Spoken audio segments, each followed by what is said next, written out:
Hello and welcome.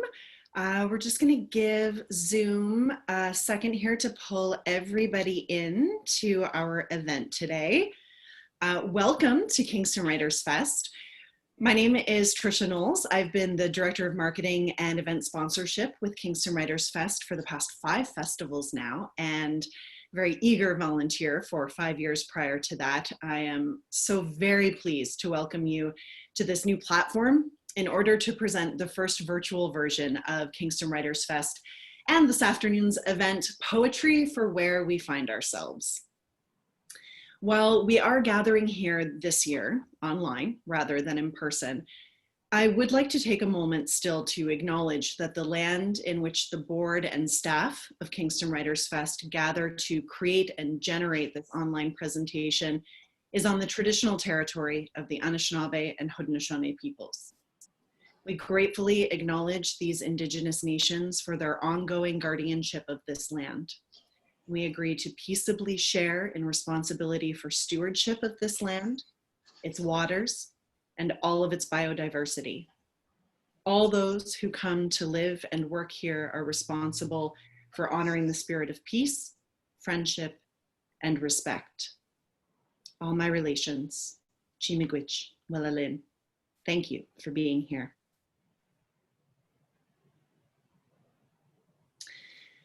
A few thank yous to pass along this afternoon. We are so very grateful to the organizations and individuals who support the festival. Kingston WritersFest would especially like to thank Stephen Page in memory of Joanne Page, author patron of Sadiqa de Meijer, Alison and Candice Clark, author patrons of Canisia Lubrin, Canada Council, Heritage Canada, Ontario Arts Council, the City of Kingston, and Kingston Arts Council. Also, very special thanks to Tourism Kingston for their support marketing this online version of the festival with us. And to you who have been generous to make a donation to Kingston WritersFest. Thank you. A few housekeeping notes, web-keeping notes. This event is 45 minutes long. It includes a brief question and answer period. You can tell us where you're from, tell us where you're watching from using the Zoom Q&A function, and that's where you'll post your questions for Canisia and Sadiqa as well. You can complete our online survey after the event for the chance to win a pass to next year's festival or a selection of books from this year's festival authors. Just check out kingstonwritersfest.ca for details. We hope you'll tune in this weekend to some of our other great events, including tonight's Robertson Davies lecture with Desmond Cole. A reminder that this year's Page lecture will be delivered by renowned poet Fred Waugh and takes place on October 20th at 2:30 p.m. Eastern Time. Check the Page Lectures Facebook page for details. Now I would like to introduce you to our moderator, Sarah Yi-Mei Tsiang. Sarah is a poet, children's writer, and all-around generalist when it comes to writing, her words. Her books for children run the gamut from board books like Toesy Toes to YA Breathing Fire, with a whole bunch of picture books in between. I know Sugar and Snails has been a favorite in our home. Sarah has an MFA from UBC, and she's also an award-winning poet who publishes poetry under the name of Yi-Mei Tsiang. Her poetry books, Sweet Devilry, which won Sarah the Gerald Lampert Award, and the Pat Lowther nominated Status Update, are a mix of traditional forms, lyric, and invented forms. Sarah now teaches poetry at UBC through the optional residency MFA program, and today I am very pleased to present her to you as your moderator for Poetry for Where We Find Ourselves. Please welcome Sarah Yi-Mei Tsiang. So it's my pleasure to be able to introduce both Canisia and Sadiqa. I'm going to start with Canisia. Canisia is no stranger to Kingston, as she was the Queen's Writer-in-Residence in 2019. Her debut collection, Voodoo Hypothesis, was a CBC Best Poetry Book, and her poetry collection, Augur, was a finalist for the BP Nickel Chapbook Award. In her new book that we'll be hearing from today, The Dysgraphist, Canisia writes from the voice of Jejun, exploring selfhood through innovative views of form and language, while diving into geography and history. This engaging long poem is complex and multi-layered, but every individual line sings from the page. An intellectual whose work is deeply emotional, Canisia has quickly earned her place as a star in Canlit and a voice to be reckoned with. When I asked Canisia if she had anything fun I should work into her bio, she told me that she has such an immense love of mangoes that she may have been one in a prior life. So I don't know about the rest of you who write, but I'm going to start eating bushels of mangoes to see if it will improve my own writing. Canisia, would you grant us the pleasure of hearing your work? Absolutely. Thank you so much for that introduction. And maybe I should just sit here and demonstrate how to eat a mango. That might be sufficient. Thank you. Thank you to Kingston WritersFest, Barbara Bell, Trisha, the whole entire gang, Sadiqa. A pleasure and an honor to be here with you. I will read from the Dysgraphist, some non-consecutive pages, beginning with Act 1, Ain't I at the Gate? Is it not enough to enter ending oneself in the halving road, and the fires in us block the coasts that reject us, and we sugar the desert we screed, frantic for fullness, if fragile, if symbols, if nothingness, at first a doubt escalating our verbings, if still ourselves, a thing to become, past wavering interests in peace, given only for spilling. Recall that face, which is no face. A craved choice, eureka in someone's drawn God, I and the next could praise now, if I were not set ablaze enough. If that morning I hadn't the thirst to lean into the world with an ear to a mouth, begging for the happened thing, for something disguised. What could prove this dust is freshly mouthed, not some cyclic, newly vaporized empire settling its faceless wages. Eyes masses, these bent backs, enough. I is hair breeding out of the deadland, a definable origin, where everyone is, yet to be named equipment, as if whole, where news of uncut humanities discarded, whole islands made of antagonizing food, lift today, Pacific Ocean, tomorrow, Indian Ocean, and then another tomorrow, another ocean, surge clearing wave, where nothing is open, where things exist to be drawn outward by singing, how nakedly the dawn spills or lifts, in the responsibility of doves, emerging with their late summer songs in early June. I want none of the peril, unless to flag a bush one, risking the dark in me, in the voice of I's mother, in bacterial forces unbelief, the stoppages of one, maybe 200 stages of rupture. It is difficult to live in the dark. I knows the dark is difficult as abandoned artifacts like graveyards of ships, in the blueprint of wrecked wars known to Jejun as the 11 lost in deep water horizon, oil and gas, ignited for 48 hours in 60,000 gallons of the dark. Permit an escape to the engineers still alive and brave in this dark. Then stop immediately, man. Hit I again. After 84 days of festival, be sure to offer milk. Then ask Jejun whether I will cry if you die, whether something of the pirates and all the ones they sold live here still. De causa natural, de causa nostra, lay I, now the younger one, bear in thoughts, bear in I complications. Jejun does not want it paid in simple tongue. But let I go. Given the choice now to speak, after 500 years of dysgraphia, let I approach the witness stand in any chosen language. Let I bend into a touch of the supernatural. Let that be all you need to know.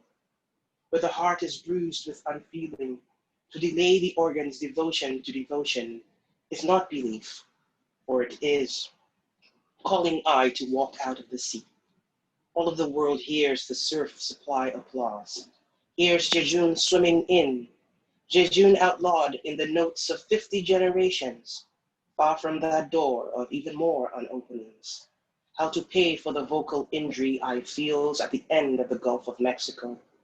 The one wrecks. Seeds still in jars after a century.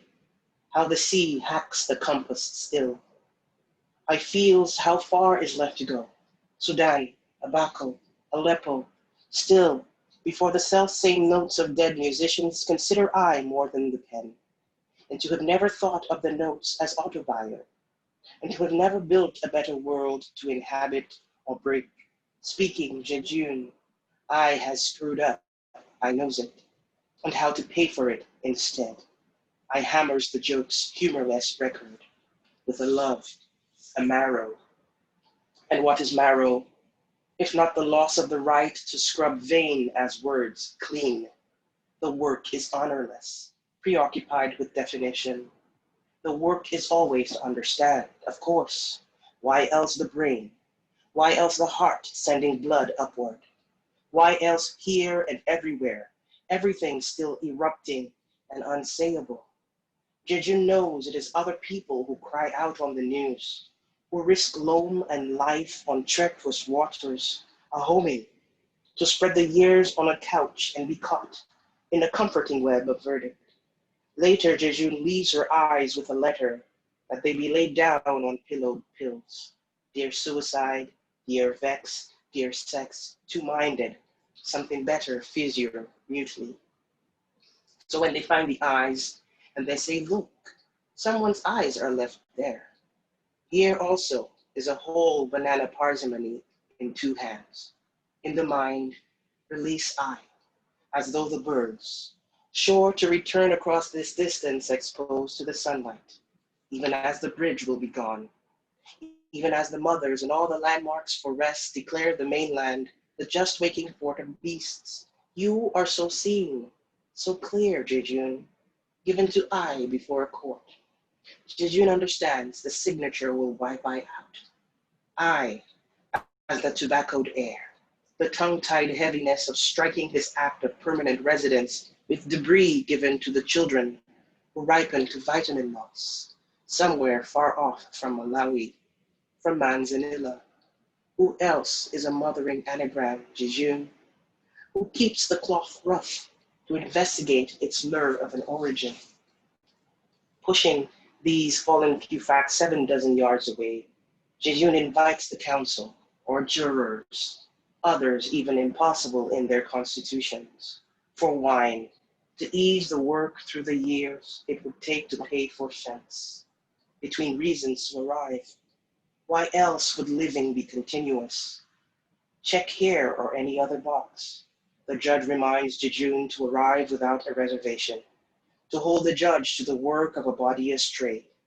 Jejun, now waking the judge, arrives unflagging, in the morning understood in this drying version of a faith. And to be Jejun, Jejun must speak, without the counterfeit luxury of many zeros, that I will be loved. And as long as they both shall live, yet with some sedition, and God knows what, struck through a self. But love, it is 1 hour before the morning ties your tongue to every tercet here. 1 hour before the loved world arrives by the wild of our tongue. The talking of atoms, 90 degrees from the sun. Return now, Jejun, to this palette, stretching a hand to whatever symbol is an exit. Jejun, expel these gallstones. Forgive I's stealth. And true enough, explain these least remembered things are beyond defense, where no one is born well enough pristine, except in dreams, of course, where language is kept clean. For the girl here still wiry, hiding a meal in the white tree, sure that no one will find it until Jejun, fourth of the ordinary faults, the last hour has misplaced, first of the name. I remember being is a thing like light. It arrives, and I breathe out the deadlands, a definable dose of what? Good sense, a contemplative note of cachaça to risk us anyway, without cleverness, the stoppages, the nausea, the parchment into hills before morning, and please, no metaphors churning after being, no hurling or finally entering, okay, maybe vibratos, sopranos stuck on E, foliate which belongs to legions. I, like everyone, I clear the wave, crease the blank, where everything opens, and beauty exists as assassin in the bone, cured if drawn outward. If it is too nakedly linked to address the crow, I will insist the dawn into a spilling or a lift, and the irresponsibility of doves emerging with their late summer songs in early June.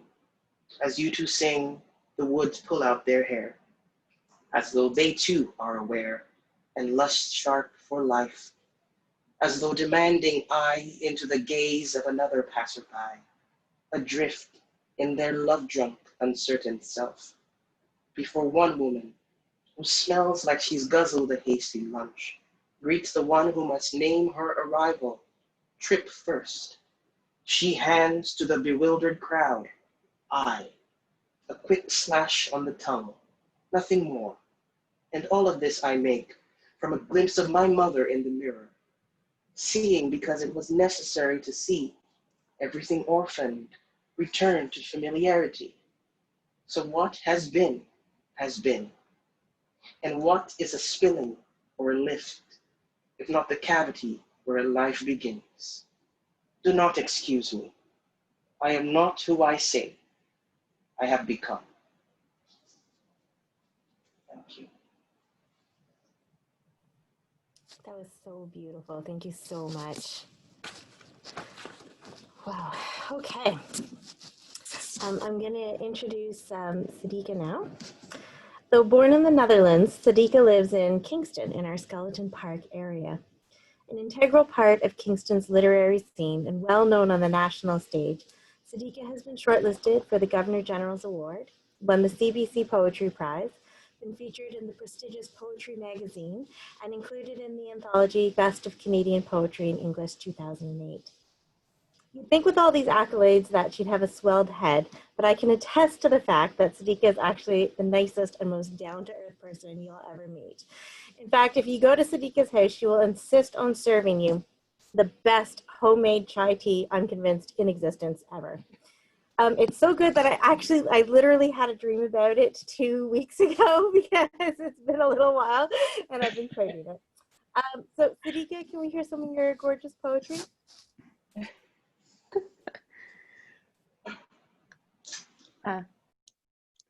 Thank you, Sarah. That's, I'm blushing. Yeah, thank you for that wonderful introduction. There is chai on the stove. It's gone cold, but it is perpetually there. Thank you to Kingston WritersFest for inviting us to this panel, and thank you to all the viewer listeners out there at this moment. I'm so glad you're here. And to Canisia, it's an honor to be reading together, and I'm so in awe of that work, so wonderful to listen to. I'm going to read from The Outer Wards, and it's a book of generally short poems, but there is one long poem in it, and that's the one I'm going to read today. It's the Inner Harbor Neighborhood, but everyone calls it Skeleton Park. My daughter holds 2 of my fingers in her fist, cheerfully greets everything but people. Hello there, snail. Hello, tulip. Hi, paper cup. At the chestnut tree, I always lift her into the branches and repeat a rhyme in my own language. Margaret on the corner keeps trinkets on the windowsill. The house was her father's shoe repair shop. She sits out front in her lawn chair, sunburned, older than electric blankets. If you admire anything, she gives it to you. She asked me once to chase a scary bird from her cellar. When I feel spectral, the unmodulated volume of her greeting gives me form. The lilacs are primordial perfumeries. A duck leaves a strangely long wake in the park grass, parting. Wait, it's ducklings. Mama, let's pretend that I'm a stranger to this land, and I don't even know what the sky is. The closest I've come to holding the chirps and warbles of her voice was when she sang to me through a pool noodle, and each word trilled in my hands. I wanted it to last forever. Aphids on the milkweed pods, ochre powdery row. When she finds ladybugs, she delivers them to their sustenance. I've never looked at the back of my hand as intently as we have examined this street. An idling car is a consciousness. That hollow between the sidewalk segments is called Wish World. You have to drop a flower in it when you pass. Dandelions and earthworms weren't here earlier. From one yard comes a cough that is a grievance. Do you think an ogre lives there? She whispers. Near the store famous is an aperture where summer enters the neighborhood. We're willingly barefoot. I carry her over the blistering tarmac. The meows of Tyra, the tortoiseshell cat, sound like the word hello. Gus sits in a chair on a sloped lawn, belligerent unless Portugal wins. He has railed against Pakistanis on my own porch and been sent away and returned with lovage and lettuce from his garden, because he is twofold like everyone else, fluctuant between a face and an idea. At our lemonade stand, he hands her $5 and says, "No drink, I've got the sugar." Dead squirrel's eyes a burnt currant. She pokes its tummy with a stick. What made it dead? We see Helen, and she's pregnant. Soon she'll be with us in this submerged world. A tug on my pants means lift me. She presses her hands to her ears against the pervasive hammering, sawing. That's the gentry making their houses over. I'm part of it, but not enough.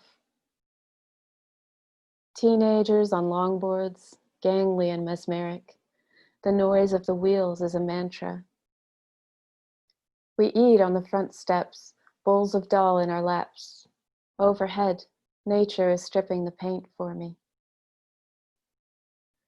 Also, the light on one of Gus's windows at sunrise makes rows of golden yellow squares for a few minutes, then abruptly goes. She climbs the cannon at the park's edge. I promise to catch her when she leaps. Silently, I hold the images of my century. Violence on the scale of metal balls is quaint. At downpours, we stand in the street's shallow river, make currents in the gritty water with our toes. I'm foreign, and she is home. The lake is a banner without a slogan, strung between the houses. We smell it the odd morning, a lithic clarity with an edge of fish. Wad of filthy tissues at her feet. Don't touch! But I get closer. It's a rust-edged peony. We wave at Leah, who coasts downhill on her bike after a night shift in obstetrics. While we slept, was she the first human that someone ever saw? Her face is right for it, a kind moon. Pedestrians carry laptop bags, or groceries, or takeout, or they tug at a leash and ask if my daughter wants to pet their dog who is friendly. She does. Lord, some days there's so much whiteness, hard as the stratified walls of old quarries that edge the backyards. I'm Guatemalan, native, Arabic, whatever. They insist they've met my sister, but I have no sister. And the ones who say, "That's so interesting, I'm just boring old nothing," are the most dangerous people who think they have no history. When we meander slowly, nowhere, all my places are in my pocket. During the dog days, the roads are still. People have siphoned to cottages. At the splash pad, small rainbows and wilting parents. Evening's relief. The tree receives a great wind. She sprints after wild rabbits at dusk, seeking to hold them. When I catch one, can we keep it? I say sure because of the odds. On the sidewalk is a man weaving a low bike around the bins, eyes ticking between alleys, porches, people whom I don't expect to recognize, because even if I say hello, I segregate and think of it as vigilance. He sees a whole different neighborhood. I'd like to ask, but we don't even speak much alike. Rumors of meteor showers, too much urban light. When Say practices marimba with the windows open, we sit on a stump in her yard to listen. I saw her perform at the church with the apparition of her father. There's a woman perpetually at an upper window in the nursing home who waves at us. One day she is at the doors in a wheelchair and presents markers and a coloring book. Mama, what made myself? When the road is dug up for sewer repairs, it turns out that Margaret has been sitting in her lawn chair along an ancient subterranean river. That small maple is the first to turn each year, an ignition in the crown. Once I used to go to movies. She has to pee and I recall the Kiarostami title, Where's the Friend's Home? Our luck here is that around every corner there is a friend's home.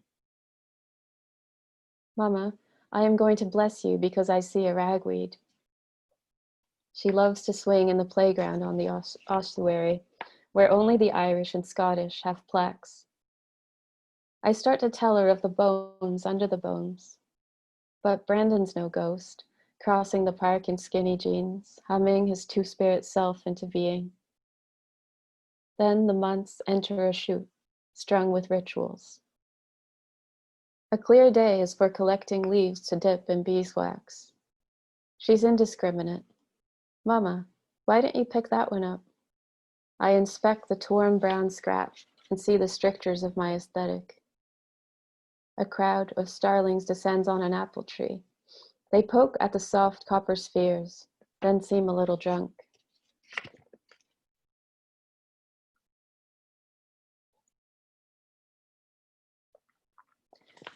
One night, everyone is their other selves, costumed, in the center of the park. It frightens her. She says she loves me more than 54 or 100. I say love has no measurements. There is enough in the world for everything. Everything? I didn't know that, she answers and turns quiet. Even concrete? I feel compelled to sustain the premise with a yes. How does concrete cry? The spindle reveries of trees are flecked with nests, small clots of thought. We scrape out a turnip, place a tea light, sing, I'm walking with my lantern. My lantern walks with me. I move differently now, which means I have altered my temporal experience. My tread is gradual, and my mind is an umbrella. I know the minutes as the lichens on the breakwater know them.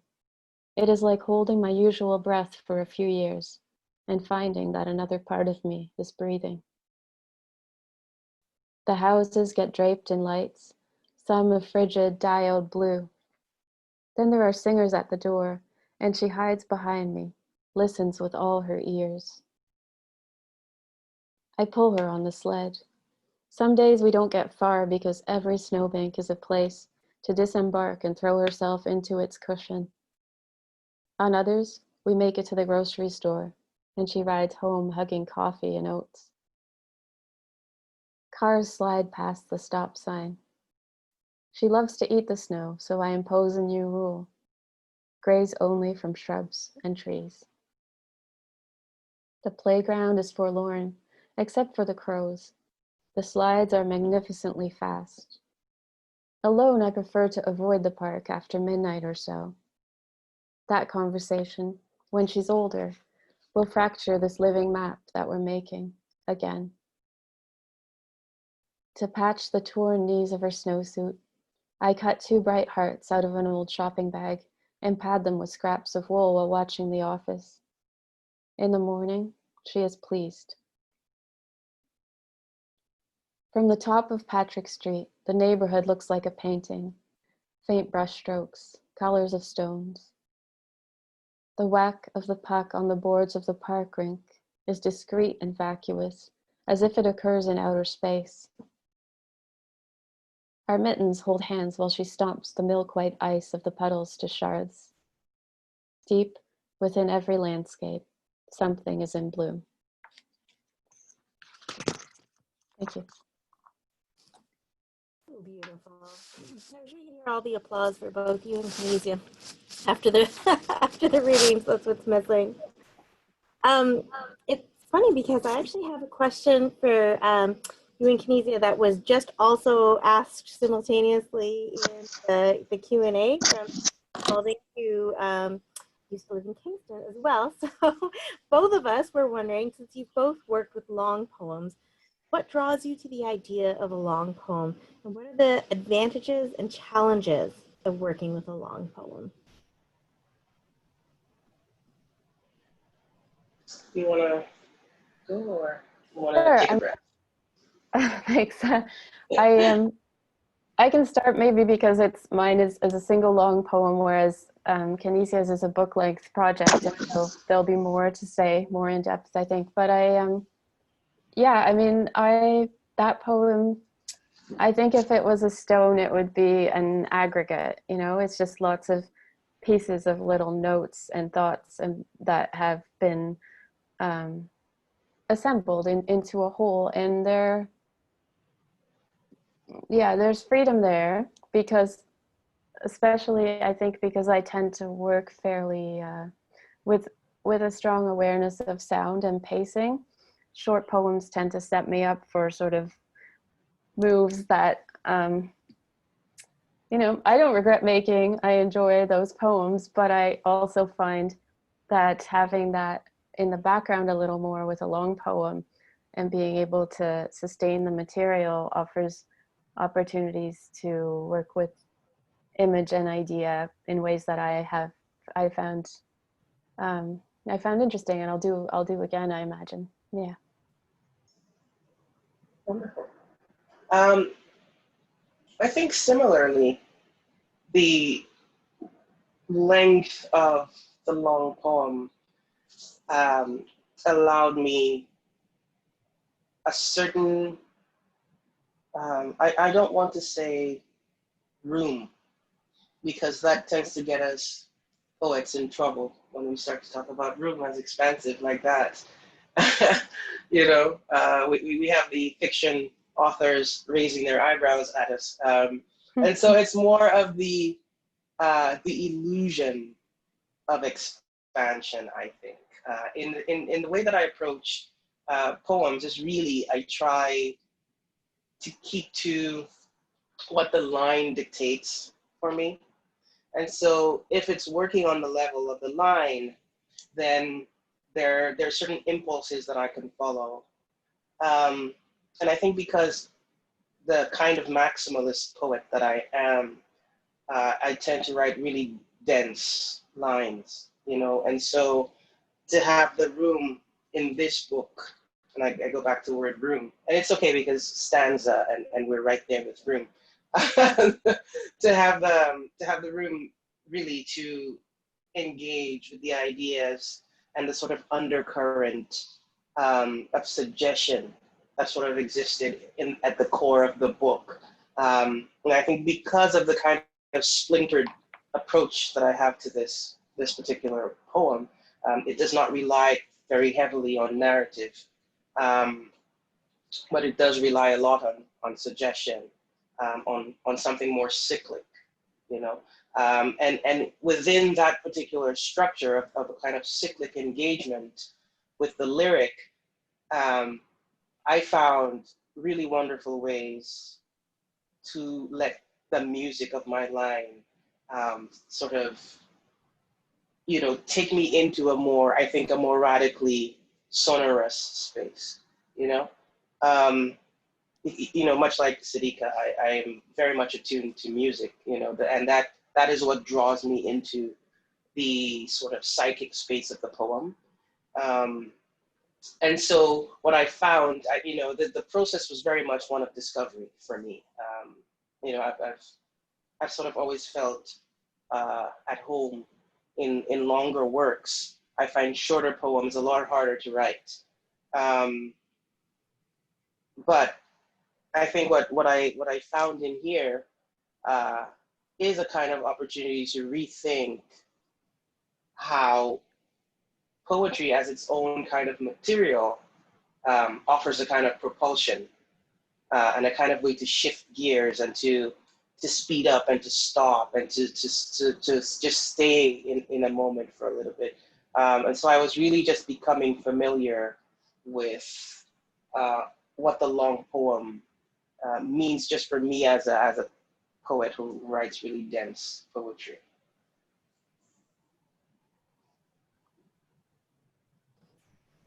It's really interesting.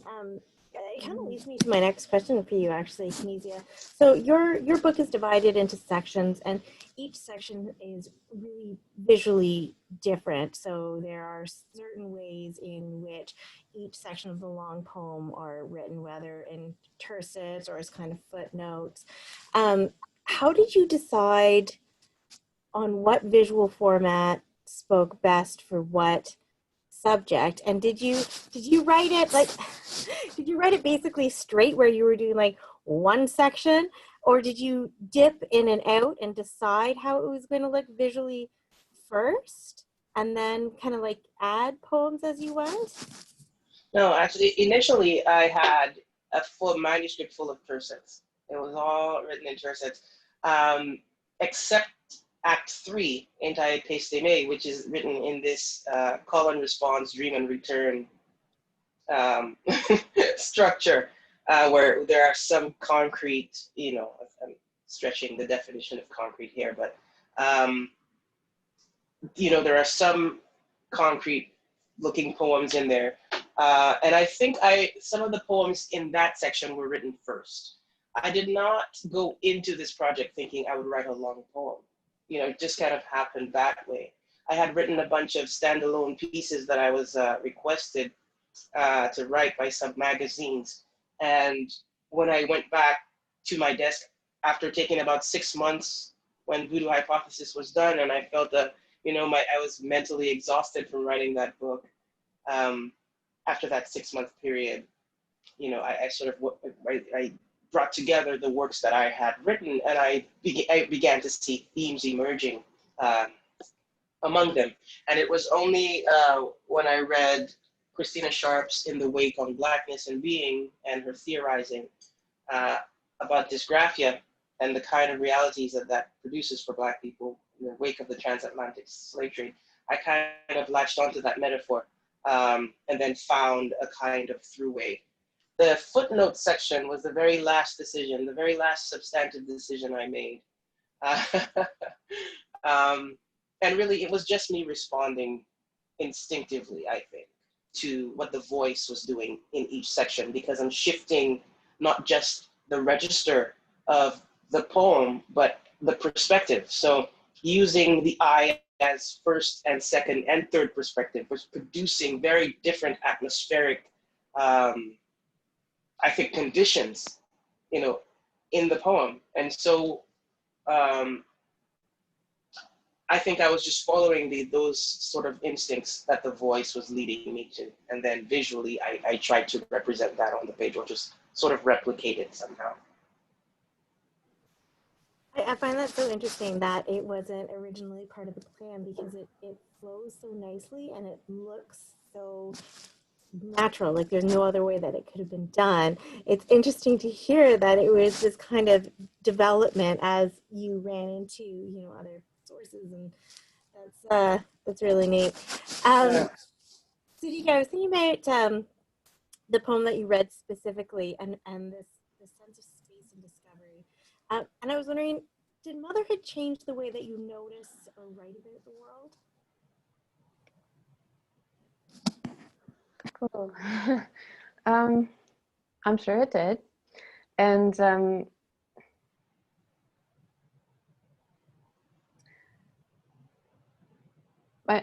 to be very general, first of all, is I feel like motherhood raised the stakes of my own life for me in ways that things that I was able to disengage from or sort of consider peripheral or hold maybe some cynicism about. It's not that all cynicism has evaporated, but I felt that I had to start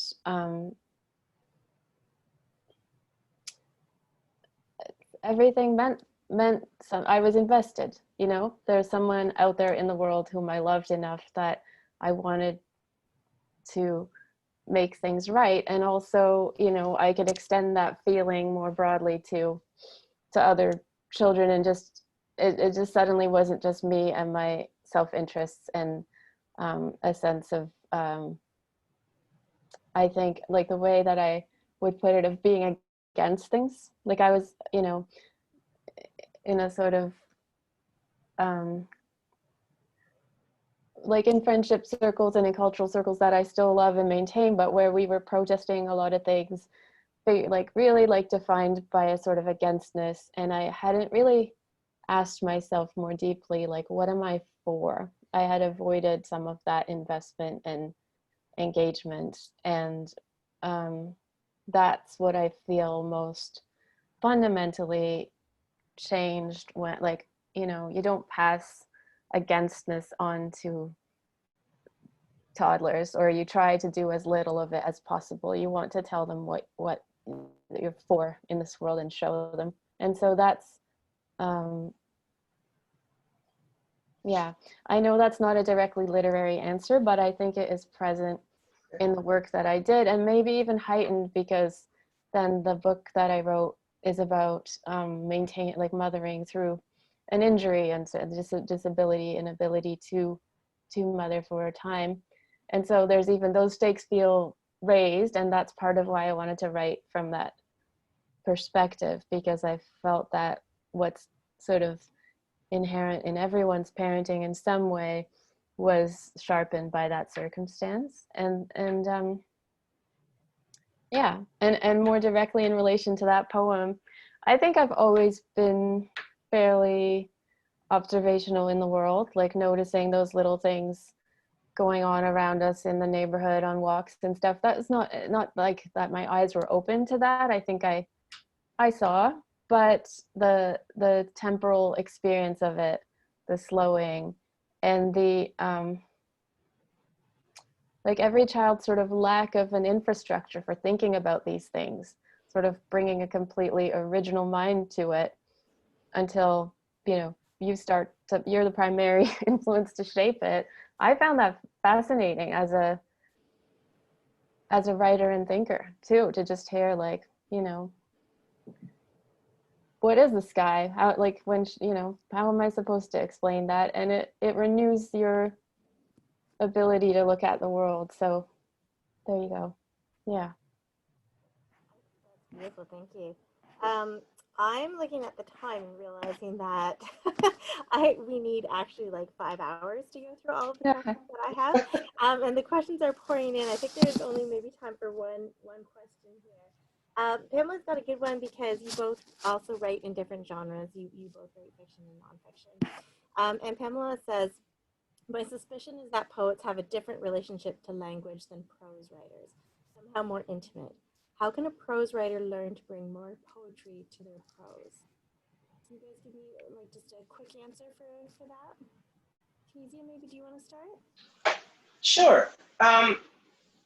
You know, I think ultimately what we're doing as poets is we're trying to remove the excess of language as a sort of categorical way to mean, right? And so if we take away most of the impulses that lead us to explication, that lead us to set up a scene, that lead us to, you know, different kinds of moves in language that cause things to expand, we're trying to go as close as possible to the thing that we are writing, down to the unit of the word.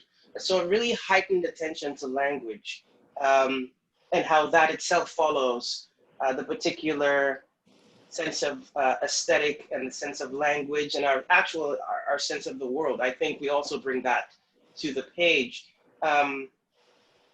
So yeah, we're poets sort of exist in the interstice in language that allows them enough freedom to be as intimate as possible with what language does, you know? And so it's about closing the space between the speaking voice and what the voice is observing, what that consciousness is observing. And so, I mean, and I think that certainly is a storyteller's impulse, right? But we just don't rely on the sort of cause and effect logic that would lead us to make things really long. Yeah. But I think all fiction writers sort of aim for that level of compression. So compress. Excellent. Sadiqa, do you have anything to add to that? My answer is along similar lines, really, or my thoughts. Yeah, I mean, I think of like James Baldwin's instruction to write a sentence clean as a bone, you know. I don't think fiction writers neglect that level of attention, or when they do it well.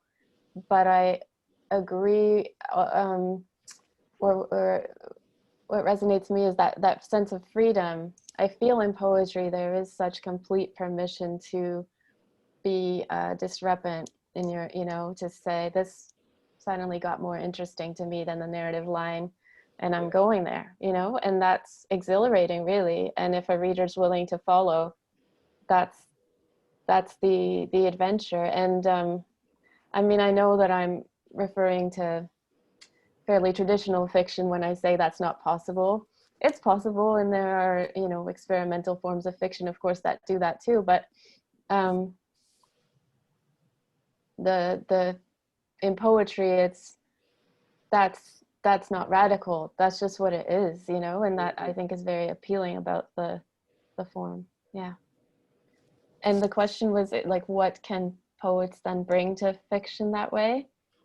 Yeah, like how can prose writers harness some of that power of poetry, the intimacy of the language of poetry?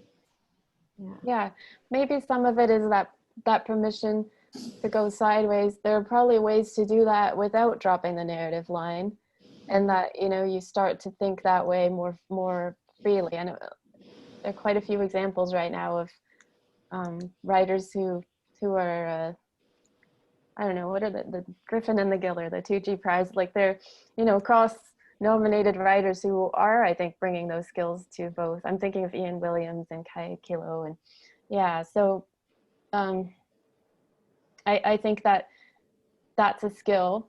If you say, oh, that image, I need to go further with that, or that idea, but that's not exactly what happens next in the plot. I think poetry can help you do that.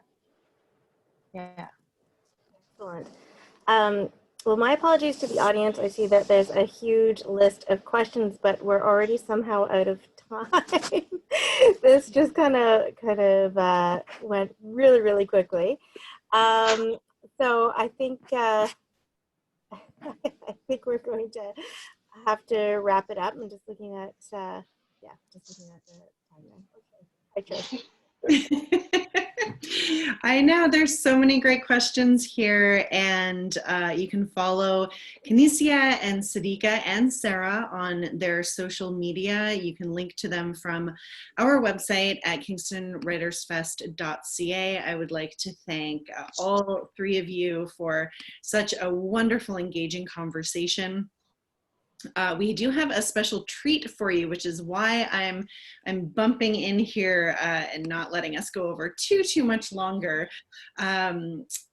Before we get to that special treat this afternoon, though, a reminder that Sadiqa's and Canisia's books are, and Sarah's too, available for purchase at Novel Idea. If you're not in the Kingston area, please support your local independent bookstore.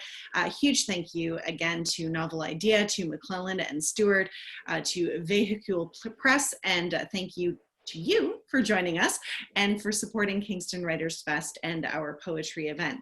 Now, we do have a special treat for you this afternoon in partnership with Skeleton Park Arts Festival. So once again, before we get into that, a big thank you to Canisia, Sadiqa, and Sarah. Thank you. Thanks. So 6 months ago, the City of Kingston declared a state of emergency in response to the COVID-19 pandemic.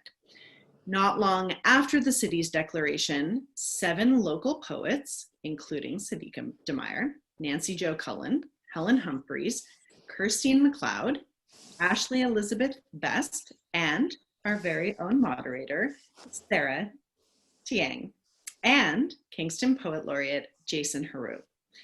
They all got together and they collaboratively wrote Renga of a Distanced Spring.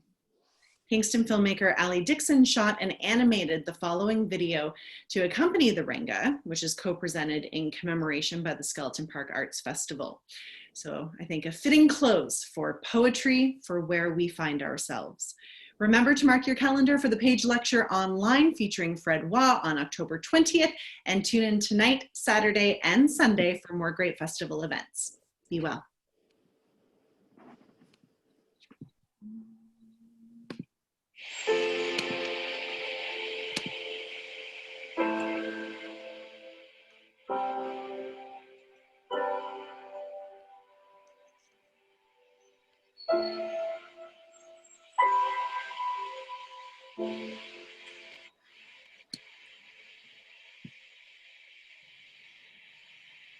Renga of a Distant Spring. Stay home, cloud. The sky is closed, and there is no wind, but you're not alone.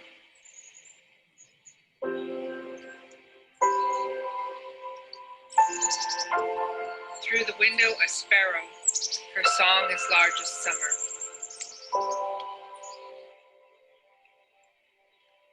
Purple crocus, April snow, the confusion of what will stay or pass.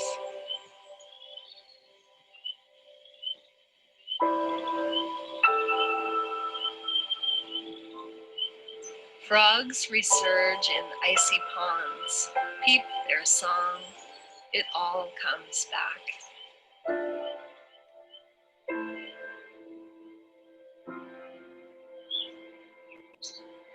Return to sender, now its postage is a raindrop tracing a twig.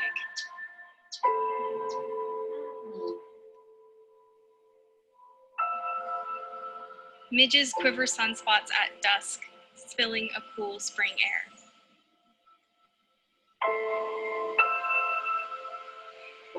Clouds of midges, joyous crowds, small bodies swim through our shared sea of air.